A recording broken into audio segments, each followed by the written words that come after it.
Hello, everyone, and welcome back to Cinematic Adventures. Don't forget, if you guys are listening to us on the go, you can find us on Podbean, Apple Podcasts, Spotify, iHeartRadio, YouTube, basically anywhere you get your podcasts. You can also find more of our content on our website, themisfitfaction.com.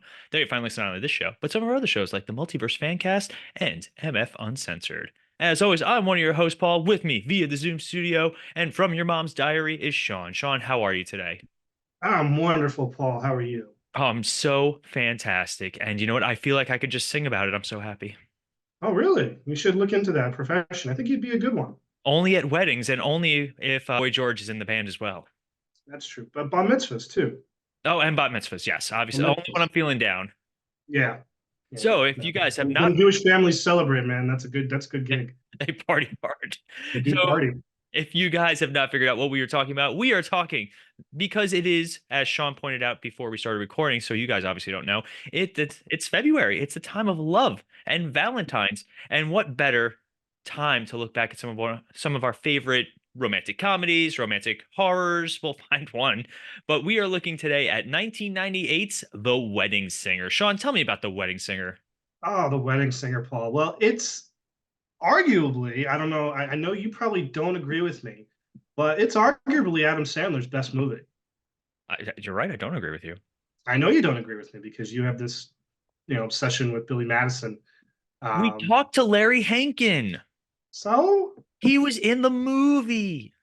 okay, that's good for him. Hey, Sean, who would win in a Yes, fight? Billy Billy Madison, Madison? Billy Madison or Happy Gilmore? Happy Gilmore. I don't know. He couldn't beat Bob Barker. But I still think Happy Gilmore's got that rage. I don't think Billy Madison had it in him. I don't think he would feel any pain. He had to be saved by Steve Buscemi for crying out loud. Come on. There's Steve Buscemi with a gun. Yeah, but And still, also, for fun fact, Steve Buscemi is an active firefighter and that is true. responded during the 9/11 attacks. So he is a Very hero. true. Not the best actor, but a great hero. Oh, don't sit there. Steve Buscemi is God's gift, man.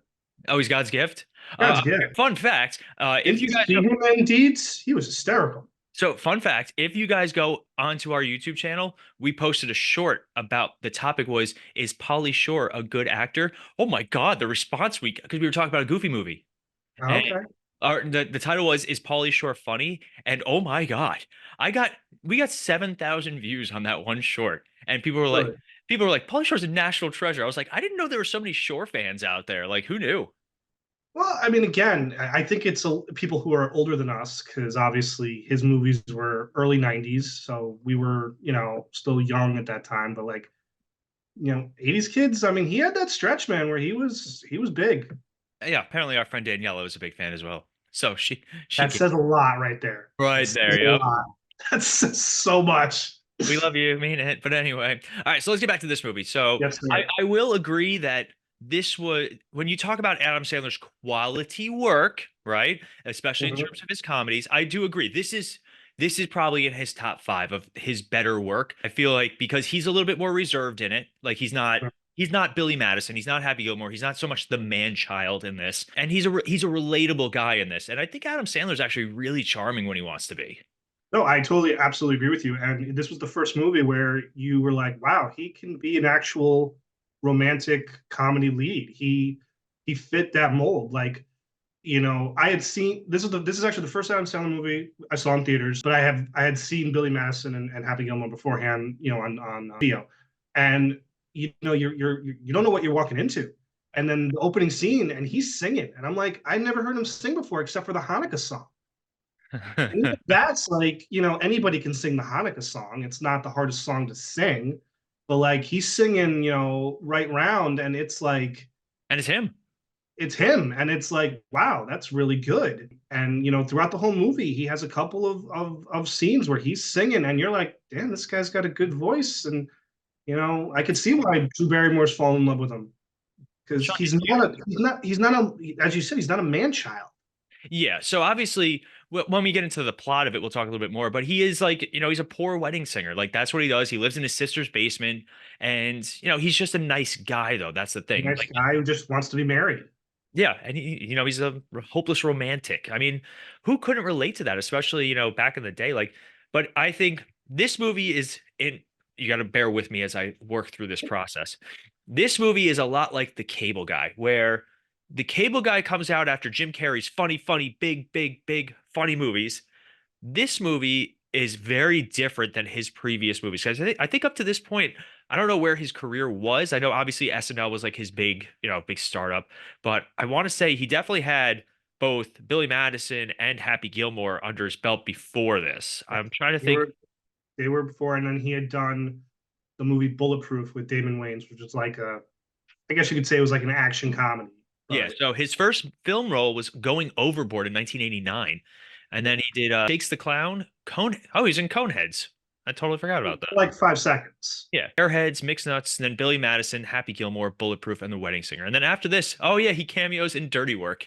Yeah, I mean, Billy Madison was his true starring lead role where he Right. was a known commodity. I mean, Going Overboard, he hadn't even been on SNL yet. That was, kind of like one of those movies where no one knew what it was Mhm. beforehand. And it's like the Broken Lizard movie that we Oh, saw, Tunnel Cruiser or something like that. Puddle Cruiser. It's like it comes out after he becomes a big star. Hey, it's the star of Happy Gilmore and Billy Madison in his first ever movie that no one ever saw when it originally came out. Come Right. and look, come and rent it. Oh Yeah, it's God, one of those. it was so But bad.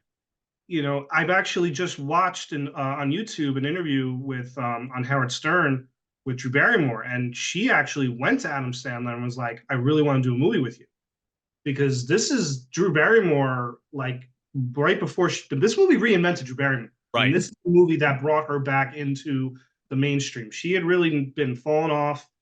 She had done Scream, which was like a huge cameo, but she really wasn't someone that Hollywood was really, big into having be a leading lady. And Well, it was this movie, and then she did the Cinderella movie right after it, and she hasn't really looked back since. yeah, the problem with Drew Barrymore was she was dealing with a lot of addiction issues and a Oh lot of yeah, absolutely. psychosis. Like, what was it? Like Letterman? She like jumped up on the desk and flashed him, And she something like that. flashed.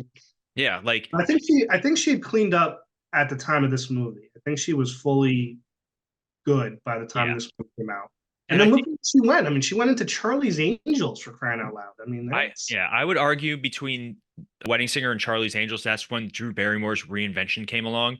And yeah. she was a bankable actress in Hollywood again, very similar to Robert Downey Jr. when he did Iron Man finally. Like, you got these actors who they were not like they were bad ideas to hire. Like They're people bad ideas to hire, or they were like, what do you call it?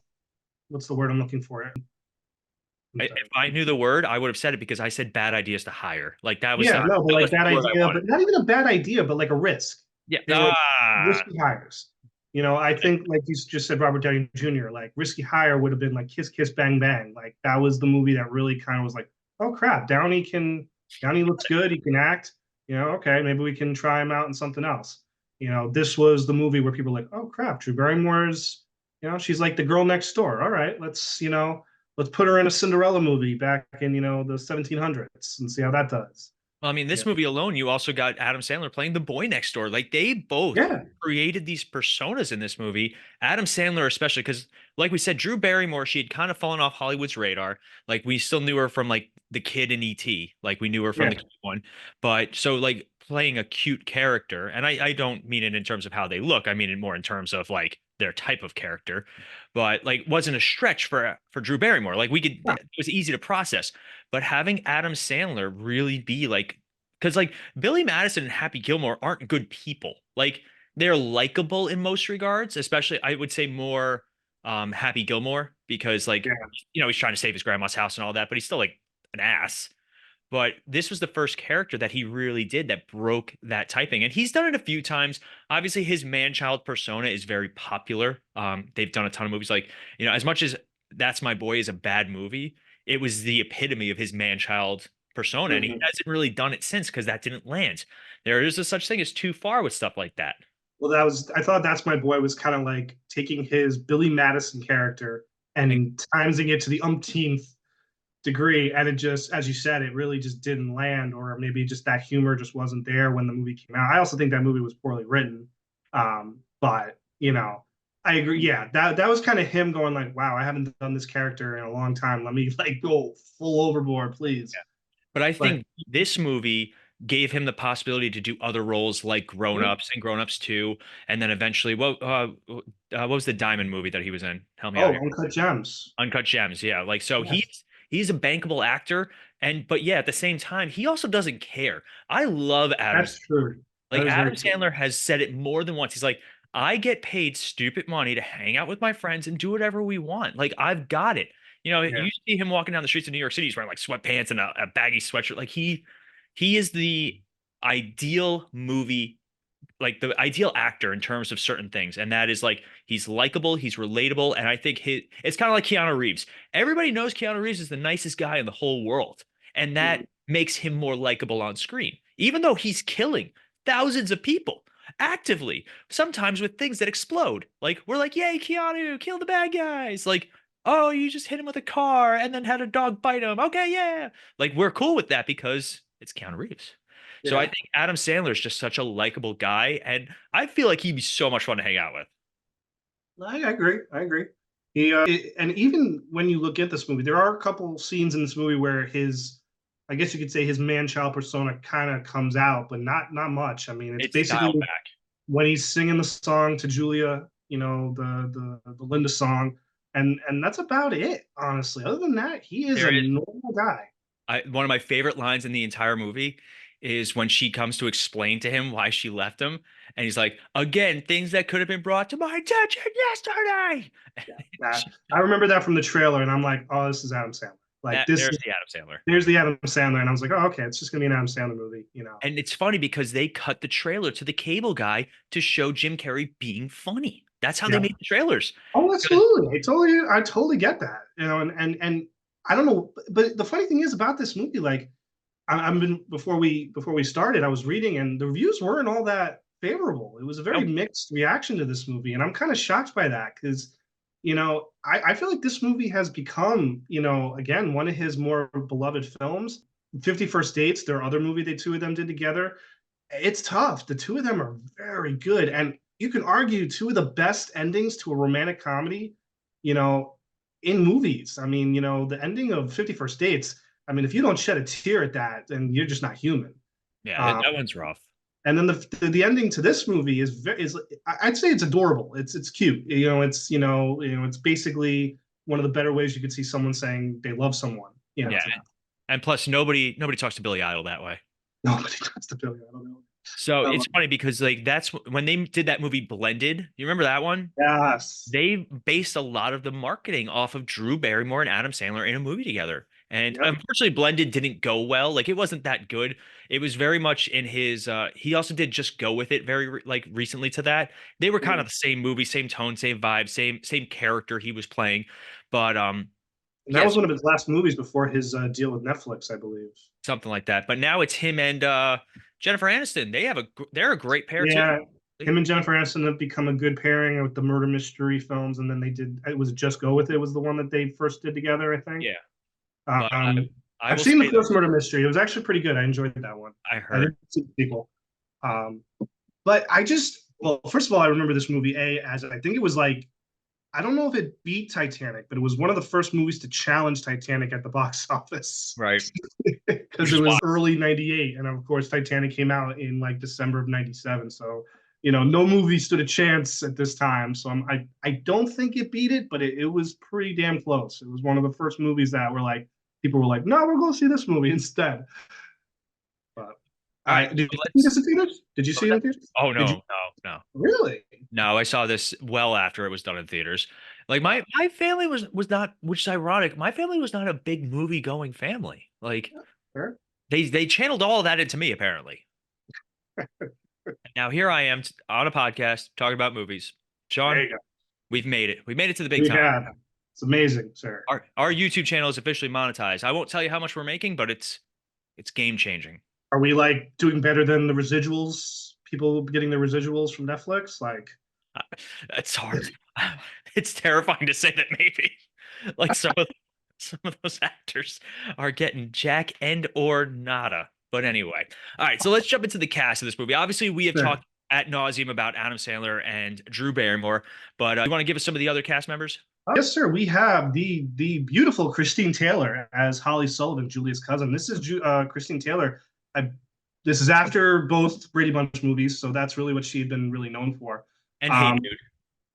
oh, Hey Dude, Hey yes. Dude. Um, Yep. which I think the whole cast of Hey Dude, fun fact, is going to be at one of the conventions coming up. Either Awesome Con or 90s Con. They're a week One apart. of them. Yeah, I saw a clip on a thing on Facebook about it. We're going to both, just so you know. Oh, good for you guys. Sir. Enjoy. Hmm? You guys should come. Awesome. We're thinking, we're talking about it. So yeah, we have Christine Taylor, we have Alan Covert. You may not recognize the name for all you out there, but you know who Alan Covert is. He's in every Adam Sandler movie known to man. He plays Sammy, Robbie's best friend. I would say that this movie he has his biggest role in an Adam Sandler movie. Like arguably, a lot of times he's got very small roles, but I feel like it's weird. It changes up. Obviously, because of the plots, you got to find the best role for him to fit. And this was, I think you're right. I think this is the first movie he was in because no, he was in Happy Gilmore. I apologize. Was he in Billy Madison? I don't remember him in Billy Madison. That's a great question that I'm definitely not checking right now. Of course, he plays the caddy who's unrecognizable in Happy Gilmore. And then you're right. I think this is like his biggest character in any of the Adam Sandler films, where he's in the movie pretty much a good amount of time. All right, so you ready? You ready? I got it. He was in Going Overboard. He was in Ferris Bueller, which is hilarious. I would have to take a look. Heavyweights, obviously one of our favorites. Yes. Happy Gilmore, The Wedding Singer, The Water Boy, Never Been Kissed, Big Daddy. I'm just trying to find like the Adam Sandler-ish movies. Little Nicky, Deuce Bigelow, Male Chicolo. Let's see. Mr. Deeds, Eight Crazy Nights, Anger Management, 50 First Dates, The Longest Yard. I don't remember him in The Longest. Oh, he's the ref. That's right. Grandma's Boy. Let's see. He's in Chuck and Larry. Chuck and Larry. Just going down this list, and I'm trying. Grown Ups. Just go with it. Funny people. I see. It's funny. We didn't even, Jack and Jill. Ugh. But we didn't even talk about like Adam Sandler. His worst movie. One of his worst movies. I hate Funny People.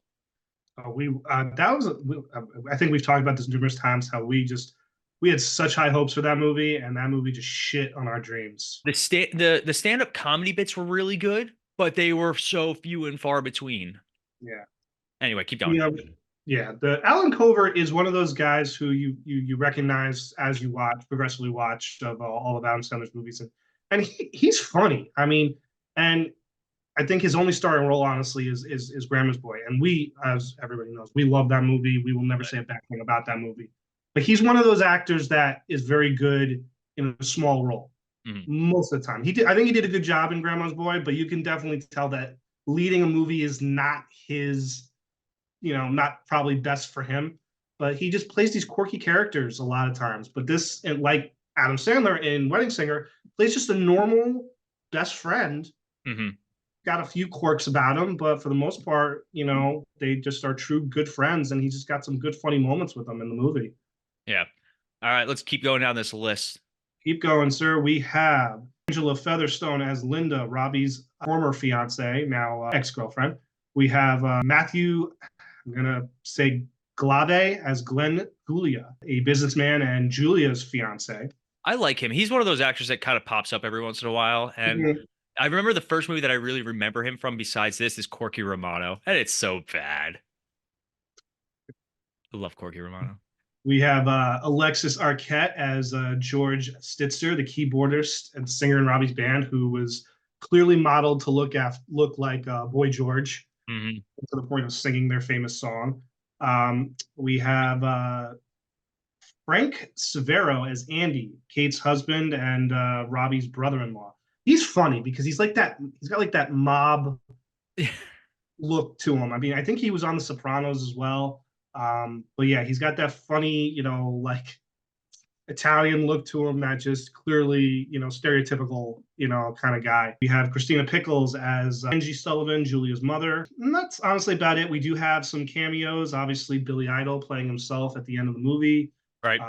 Another SNL alum, Kevin Nealon as Mr. Sims, who has a job interview with Robbie at the near the end of the movie. And then Robert Smigel as Andre the cook. Oh God, I love that. Let's not forget John Lovitz as Jimmy Moore. Oh, John Lovitz, you're right. They don't. Where did they? Oh, and then okay, here he is. They have all. I think he's only in the like 1.5. One scene, yeah. And then Steve Buscemi has a very memorable scene at the beginning, playing the brother of the Trunk brother. Oh my God. Oh, it's so good. All So right, good. so let's we'll do a very quick, like we're not going to go Yeah. through the whole plot as per usual, but so the movie is very simple in its premise. Basically, Robbie Hart is a wedding singer. He works at this works at pretty much at the same venue He as used to be like I don't know if he was famous, but he used to be a lead singer of like a rock band. They do mention that yeah. early So in the movie. he's performing and he's getting married the next day. Like that's it. So imagine working the day before your wedding. Oh God, my wife would have killed me, murdered me to death. All right. Anyway, fast forward. So he meets Julia that same night, and she's also engaged. She's a new waitress there. Her friend, played by Christine Taylor Holly, gets her the job there, and it's Julia's cousin. I always forget that they're actually related. Yeah. So the movie starts off like they had their little meet cutes and stuff like that, and like he's like the nice guy. He helps like the kid who gets sick, and kind of helps Julia out a little bit, but Saves the wedding because the Steve Buscemi almost destroys the wedding. ruins the toast. Yeah. Ruins the toast. But so we establish these characters very early on. Unfortunately for Robbie, he then gets left at the altar. And like his biggest dream of moving like starting a life, getting married, done. And yeah, it sucks. And like literally she's like she wanted him to still be a rock star and hates the idea of just being married to a wedding singer. So he gets depressed and he stops going to weddings. He starts doing bar mitzvahs. And I think honestly the scene of the kid grabbing Julia's ass is probably the most iconic scene from this movie. Mm, Oh, it's it's a great scene. It's a funny scene. that's the Um, same kid who Cake had in oh Matilda. yeah, Bruce Bogtrotter. I love how you remember that name. That's wild. That's a name you don't forget. Bruce Bogtrotter. I love it. But yeah, so we get a little bit more like the two of them kind of connect, but Julie is having trouble planning for the wedding, and we get introduced to her fiance, who is the worst. He is the Typical stereotype. 80s. Yep. Oh, he's like an 80s villain that grew up. Like that's what he is. Yeah. He drives a DeLorean because he has to. And doesn't he do something with what does he do? Like music or something? A businessman? But he buys a CD player. Like he walks into their house with a CD player, and it's like she's like, "Oh, we'll play some records." And he goes, "No, no, it's a CD player. Yeah. Play CDs." And I'm like, "Did you bring CDs?" Because obviously, He didn't play nothing. But doesn't play records. So he's a bondsman. That's what he does. He does uh, stock bonds. And that's why Robbie at one point goes to the bank to try and get a job. So he's literally the worst. And his last name is Gulia, Glenn Gulia. So his obviously her, his her name is parents hated. Julia Gulia. So obviously his parents hated him as well. Because if you're going to do an alliterative name like that, it is terrible. I would rather be called Peter Parker, Wade Watts, anything, Matt Murdock. You could like Glenn Gulia, like, oh no, of course he's gonna be a bully because he's a terrible person named Glenn Gulia. Anyway, but the movie is really it's two stories. It's Julia getting married to Glenn and then realizing that she doesn't love Glenn. All right.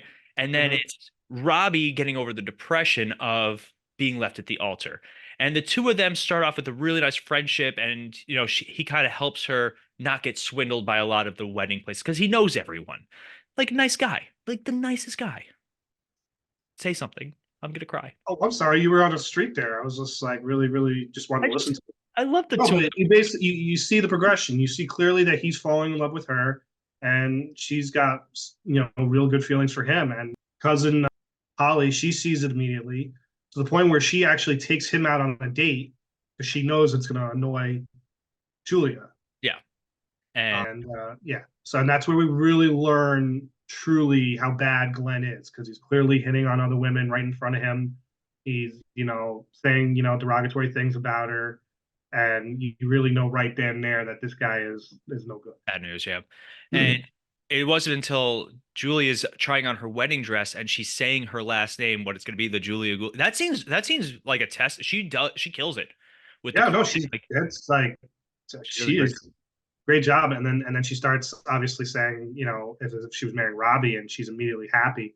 And I love that scene because he's walking around. Looks like he was gonna go And to express her house to be like, "Hey, I'm fall in love with you," and he sees her so happy in the window. He's like, "I can't do this to her," not knowing that she's thinking of him while she's being happy.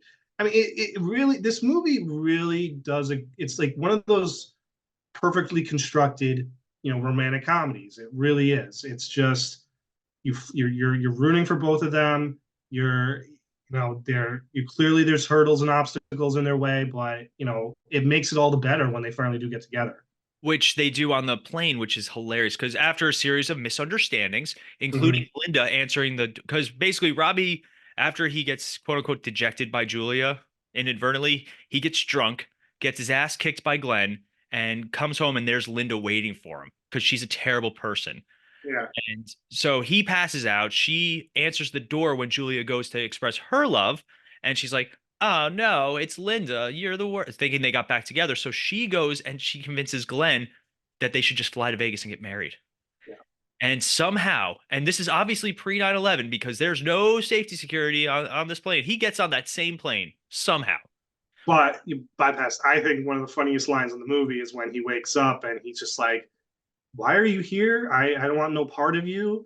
Please leave." And then also, will you take off my Van Halen T-shirt before you jinx the band and they break up? Yep. Yep. Oh, it's one of the best things ever. I forgot about that. I love I it. love that. I But love that line. so he gets on the plane and He's in first class. because it's the only ticket left. Can you, dude? I've got more love for you than anybody. You're like a brother to me. But if you looked over your shoulder and said, "Hey, I need a first class ticket," I would say you need a better job, and then I'd leave. Like, no, The funny thing is, he goes like, "Can I borrow your credit card?" He goes, "You're gonna pay me back, right?" He goes, "Nah, no. but if you don't give it to me, I'll just tell everybody what you said at the bar last night." And he was wearing the Michael Jackson jacket too, Oh, and he's that he got gave the to the old dad. man. Yeah. But so it gets on the plane, but they do a very good job making it seem like it's two different flights because they keep Yeah. doing cuts of the plane, like transitions of a plane in the air. So it makes it creates the illusion that they're on separate flights, and then it isn't until so like he's telling everybody in first class what's going on, and they're all enamored, including Billy Idol. And so the stewardess comes up, and they're all talking about this, and she mentions the line that Glenn uses on women, and like Robbie's like, "Oh my God, they're on this plate," and I love everybody's reaction. No way! No way. It's so 90s and 80s. I love it. You guys got to help me, right? Just Yeah, let's hack the PA system they don't and even no, absolutely. they don't even hack it. The I steward know they picks the just phone give up and gives it to Billy Idol. And obviously, like he starts singing the song that he had written for Julia, which you see him writing earlier, and in the car ride there. So he starts singing, and he comes out, and Glenn wakes up because Glenn was out cold no, and he wasn't. He was full of crap. He was just pretending. just pretending to sleep. He was just acting. Well, because like she says, he hits on him, and then 5 seconds later, he looks in the back and he's asleep because he doesn't want Oh, we Julia didn't want to to do see. it. No. So he comes out, he has the song, and like Glenn goes to kick his ass, and everybody's like against Glenn because he was just such an ass. Excuse Yeah. me, sir, I have to serve the beverages. And then Billy Idol is like, chicken or fish? And he's like, get out Nobody of my way, talks to Billy. Billy Idol that way. Oh, it's still the best. And yeah, they admitted their feelings for each other. It's a very nice, happy end. Like this is a happy movie, Yes, not, absolutely. not a Happy Gilmore movie. In case you guys were curious, or a happy. It's a Happy Madison movie because that's his production company. I don't think it was at the time. No, I don't think Madison came about till a couple movies later. Yeah. But Star City rating for The Wedding Singer. I give this movie a 4.5. Whoa, that is a big one for you, I, Sean. I'll stand by it. I think it's my favorite Adam Sandler movie. Wow, Sean, you're making some bold statements, sir. I like it. All right. But I think I'm gonna give it a 4. Okay. All right. It is a very good movie. I do really enjoy it. Um, I'm weird when it comes to Adam Sandler, where I'm like, I like the doofy humor like way more than I probably should. So for me, it's like it's not the ideal Adam Sandler. Like if I'm gonna put on an Adam Sandler movie, it's probably not gonna be this one. But I still love it so much. This movie was made on a budget of $18 million. I mean, think of that. I mean, nowadays Adam Sandler's probably making, I don't know how much his deal with Netflix is, but I mean, he makes probably more than that on just one movie. And the fact Um, that on that such a small budget, it killed it, right? If memory serves yeah, correct. it grossed worldwide $123 million, and that's in 1998. Wild. I love it. Um, and then you would get your wish. His next film, he would harken back to his, I guess you could say dumber humor, and that was The Waterboy. Because I remember the Waterboy came out. I'm like, what the f is this? This is nothing like the Wedding Singer. I love the Oh water. no, the Waterboy is a great movie. Don't get me wrong, but it was just it really showed because like he would do. I think after Wedding Singer, I think he realized like I'm good at this, but I don't want to leave the humor that got me famous. So he would do like Wedding Singer, then he would do Waterboy. Then he does Big Daddy, which you could say is very similar to Wedding Singer. He plays a normal kind of Ish. guy, and it's got that, sort of dramatic-ish feel to it. And then he goes from Big Bad Daddy to Little Mickey. Love Little You know, Mickey. We're gonna I love Little Mickey. we're eventually gonna have that episode, but I That don't think movie we're is so stupid, but it is just a trip. It's a trip. I love it. all right. So we do have our fan feedback Friday this week, and this one was a lot of fun. This week, who is the greatest movie detective? All right. So I have Sam Spade. I have Mm-hmm.